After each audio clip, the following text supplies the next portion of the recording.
क्योंकि आपको पता होना चाहिए कि बिहार में बहुत सारे इंजीनियरिंग कॉलेज है, तो उसकी कट ऑफ क्या रहने वाली है। क्या आपके मिनिमम परसेंटाइल पे यानी कि लो परसेंटाइल पे आपका बिहार का इंजीनियरिंग कॉलेज आपको मिलते हुए दिखेगा या नहीं दिखेगा। आखिर बिहार इंजीनियरिंग कॉलेज का कट ऑफ क्या रहने वाला है, क्योंकि बहुत सारे बच्चे ये सोचते हैं कि हम एनआईटी कॉलेज जाए, हम ट्रिपल आईटी कॉलेज जाए, हम जीएफटीआईएस कॉलेज जाए। तो ऐसे बिहार में भी बहुत ऐसे कॉलेजेस हैं जहां से आप एक अच्छा पैकेज उठा सकते हैं। अगर आप बिहार से हैं तो ये वीडियो आपके लिए बहुत काम का होने वाला है, क्योंकि आपको पता होना चाहिए कि बिहार में बहुत सारे इंजीनियरिंग कॉलेज है, तो उसकी कट ऑफ क्या रहने वाली है। क्या आपके मिनिमम परसेंटाइल पे यानी कि लो परसेंटाइल पे आपका बिहार का इंजीनियरिंग कॉलेज आपको मिलते हुए दिखेगा या नहीं दिखेगा। तो बच्चों, जितने भी लोग, अगर आप बिहार से बिलोंग करते हैं, तो मैं भी बिहार से बिलोंग करता हूं, तो आप लोग इस वीडियो को ज्यादा से ज्यादा लाइक करिए, चैनल को सब्सक्राइब कर लीजिएगा, क्योंकि ये वीडियो आपके लिए मैं लेकर के आया हूं और जो कि काफी काम का वीडियो है। मैं इसकी कट ऑफ आपको बताने वाला हूं, जो कि जेईई मेंस 25 के बेसिस पे मैं आपको बताऊंगा कि आखिर बिहार इंजीनियरिंग कॉलेज का कट ऑफ क्या रहने वाला है। मेरा नाम मृणाल कश्यप है, मैं फाउंडर और डायरेक्टर हूं एमसीएम इंस्टीट्यूट पटना का। बच्चों, मैं आपसे एक ही अनुरोध करना चाहता हूं कि इस वीडियो को अंत तक जरूर देखिएगा, क्योंकि आपके लिए बहुत इंपॉर्टेंट ये वीडियो है। क्योंकि बहुत सारे बच्चे ये सोचते हैं कि हम एनआईटी कॉलेज जाए, हम ट्रिपल आईटी कॉलेज जाए, हम जीएफटीआईएस कॉलेज जाए। तो ऐसे बिहार में भी बहुत ऐसे कॉलेजेस हैं जहां से आप एक अच्छा पैकेज उठा सकते हैं। चलिए देखते हैं कि वो कौन कौन से कॉलेज है। जाने से पहले आपसे बस छोटा सा रिक्वेस्ट, सब्सक्राइब करना बिल्कुल मत भूलिएगा। अब बात काम की करते हैं। सबसे पहले कि ये एफिलेटेड है बिहार इंजीनियरिंग यूनिवर्सिटी, जो कि 2022 में इसकी एस्टेब्लिशमेंट हुई थी, और 2022 में, और इसमें 38 टोटल कॉलेजेस हैं। उसके बाद ईच एंड एवरी डिस्ट्रिक्ट में ये अवेलेबल है आपका, और एवरेज कट ऑफ इसका 10 to 95 परसेंटाइल जेईई मेंस 25 का जाता है। और एडमिशन इसमें आपका जेईई मेंस के बेसिस पे होता है, बीसीईसी एक एग्जाम होता है उसके बेसिस पे होता है, साथ ही साथ लेटरल एंट्री होती है। लेटरल एंट्री किसको बोलते हैं, ये थोड़ा सा समझना बहुत इंपॉर्टेंट है। आप क्लास 10th के बाद जब आप डिप्लोमा करते हैं, ठीक है, डिप्लोमा, ठीक है, और या पॉलिटेक्निक करते हैं, तो पॉलिटेक्निक में आपको डिप्लोमा की डिग्री मिलती है। तो आप यहाँ पे 2 इयर्स आप यहाँ पे व्यतीत करते, शायद यहाँ पे 3 इयर्स आप व्यतीत करते हैं।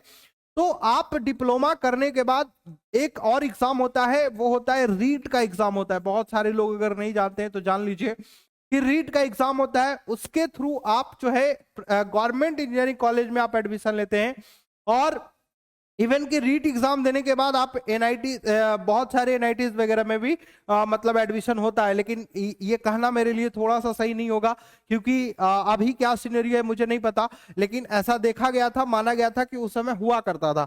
बट लेटरल एंट्री से एडमिशन आपके गवर्नमेंट इंजीनियरिंग कॉलेज में होते हैं, तो वहां से आप जब देते हैं तो ऑलरेडी, जैसे बीटेक आपका 4 ईयर का एग्जाम होता है, 4 ईयर का कोर्स होता है, लेकिन लेटरल एंट्री जब आप करते हैं तो वहां पे आपको जो है 3 इयर्स ही आपको व्यतीत करने पड़ेंगे। बाकी और भी इसके लिए आपको अगर और भी जानकारी चाहिए तो आप यहाँ पे आप हमसे संपर्क कर लीजिएगा। बच्चों, कोई दिक्कत नहीं है, मैं सारे बच्चे को गाइड करता हूं और मैं हमेशा गाइड करता हूं, कोई दिक्कत नहीं है, मैं हमेशा आपके लिए हूं, ठीक है।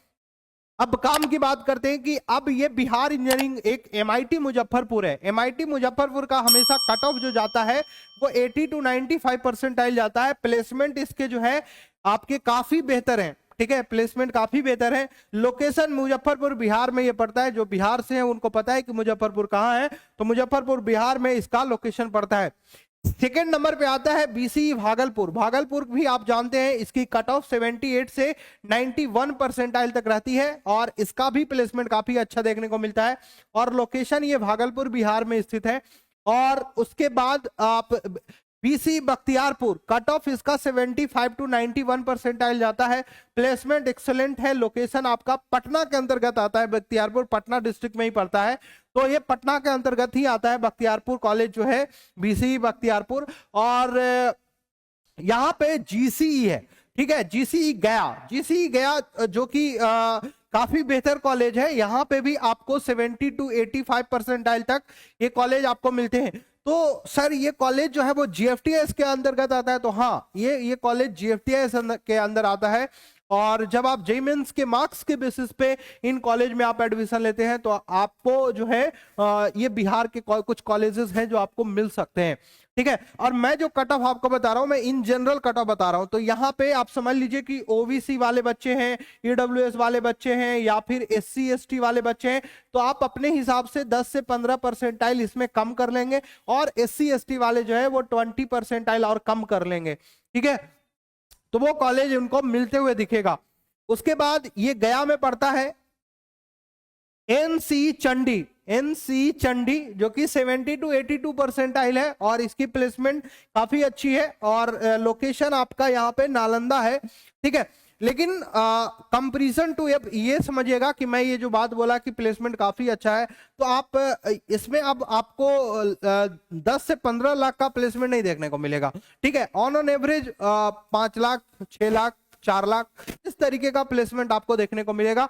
उसमें भी ऐसा नहीं कि कॉलेज कैंपस सिलेक्शंस के बेसिस पे, अब बहुत सारे बच्चे जो है वो पर्सनली लेवल पे भी एफर्ट डालते हैं, तो वहां पे उनको प्लेसमेंट अच्छा बेहतर देखने को मिलता है। ठीक है, अगर आप ऐसा समझिए कि आपने एक डिग्री हासिल कर लिया और कॉलेज में रहते हुए अगर आपकी प्लेसमेंट होती है तो आपके लिए बहुत अच्छा है। नहीं तो कई सारे ऐसे बीटेक डिग्री लेने के बावजूद भी उनकी एक बेहतर पैकेज नहीं मिल पाती है, तो ऐसे कंडीशंस में बहुत सारे बच्चे फ्रस्ट्रेट हो जाते हैं। तो दो तरीके से आप अपना अपॉर्चुनिटी गेन कर सकते हैं। एक तो कॉलेज आपको कैंपस देती है, दूसरा कि आप खुद के पर्सनल बेसिस पे भी आप बहुत सारे कंपनीज को अप्रोच करते हैं कि भाई मेरा अगर सीएससी है तो मैं आईटी कंपनीज को जो है अप्रोच करना पसंद करूंगा, मेरा सिविल है तो मैं कंस्ट्रक्शंस वाले जितने भी कंपनीज हैं उनको मैं फोकस करना कोशिश करूंगा, जिन्होंने मैकेनिकल ले रखा है तो वो जितने भी ऑटोमोबाइल्स की कंपनियां हैं उनको वो फोकस करने की कोशिश करेंगे। तो यहाँ पे बहुत मैटर करता है कि आप भी अप्रोच लीजिए। ऐसा नहीं कि आप डिग्री लेके बैठे और कंपनी आपके द्वार तक चल के आएगी, तो ऐसा कुछ नहीं है। द्वार तक वो आपके चल के तभी आएगी जब आप एक बड़े कॉलेज में आप रहते हैं, जैसे एनआईटीज हो गया, ट्रिपल आईटीज हो गया, आईआईटीज हो गया, या फिर अदर बहुत सारे ऐसे प्राइवेट कॉलेजेस हैं। ठीक है, वीआईटी हो गया, बिट्स पिलानी हो गया, कॉमेड के हो गया, डब्ल्यूबीजेई हो गया, ऐसे बहुत सारे और भी एग्जामिनेशंस हैं जिसके बेसिस पे आपको वहां पे ज्यादा कंपनियां देखने को मिलती है। बट ये कॉलेज उनके लिए है जो बिहार में रहना पसंद करते हैं और बिहार से अपनी प्लेसमेंट लेकर के आगे बढ़ना चाहते हैं, तो देन की आपके लिए कॉलेज सफिशिएंट हो सकता है। अब अगर मैं बात करूं डीसी दरभंगा की, तो इसकी कट ऑफ आपका 65 to 79 परसेंटाइल तक जाता है। प्लेसमेंट ठीक ठाक है, इसका लोकेशन आपका दरभंगा में पड़ता है। उसके बाद एमसी मोतिहारी है जो कि आपका 65 to 72 परसेंटाइल तक जाता है। प्लेसमेंट भी इसका ठीक ठाक है, मतलब अच्छा है। लोकेशन मुजफ्फरपुर में पड़ता है, ये नहीं गलत, मोतिहारी में पड़ता है। ये मोतिहारी खुद एक डिस्ट्रिक्ट है, ठीक है, मोतिहारी में पड़ता है। उसके बाद एनजेपीटी छपरा है आपका, और यहाँ छपरा बिहार में पड़ता है। 60 to 70 परसेंटाइल पे एलएनजेपीटी आपको ये कॉलेज मिलते हुए दिखेगा। उसके बाद पीसी पूर्णिया है जो कि 60 to 70 परसेंटाइल देखने को मिलेगा, और मुझे यहाँ भी ये भी आपका पूर्णिया में पड़ता है बच्चों, ठीक है, पूर्णिया में पड़ता है ये, ठीक है। उसके बाद आपका मधेपुरा है, बीपीएमसी मधेपुरा, ठीक है, जो कि ये आपका मधेपुरा में पड़ता है, यहाँ पे करेक्शन हुआ है, ठीक है। और इसकी भी परसेंटाइल 55 to 65 परसेंटाइल तक रही है, ठीक है बच्चों। तो ये पूरी जानकारी थी। अगर आप बिहार में इंजीनियरिंग कॉलेज लेते हैं तो ये सारे आप इंजीनियरिंग कॉलेज ऑप्ट कर सकते हैं, जो कि आपके लिए बहुत इंपॉर्टेंट है। और आपका कितना परसेंटाइल आ रहा है वो कमेंट करके जरूर बताइएगा, और आपके परसेंटाइल पे हम आपको आपके लिए गाइड करके देंगे कि आखिर आपको क्या करना है, ठीक है। और बच्चों स्पेशल थैंक्स टू जो कि एमसीएम के तरफ से है। अगर आप जेई की प्रिपरेशन करना चाहते हैं सेकेंड अटेम्प्ट का, ठीक है, जेई मेंस का सेकेंड अटेम्प्ट का आपका प्रिपरेशन करना चाहते हैं, तो आप हमारे ऑफलाइन सेंटर को विजिट कर सकते हैं। हमारा सेंटर आप अधिक जानकारी के लिए इस नंबर पे आप कॉल करके जो है बात कर सकते हैं, और हमारा एमसीएम पटना जो है आप विजिट कर सकते हैं, जो कि ऑफलाइन कोचिंग चलती है यहाँ पे आईआईटी और नीट के बच्चों के लिए, ठीक है। तो एक बार जरूर ट्राई करिएगा, कंकड़बाग पटना में, ठीक है बच्चों। बाकी मिलते हैं नेक्स्ट नए वीडियो में। खुद का ख्याल रखिएगा। जय हिंद, जय भारत।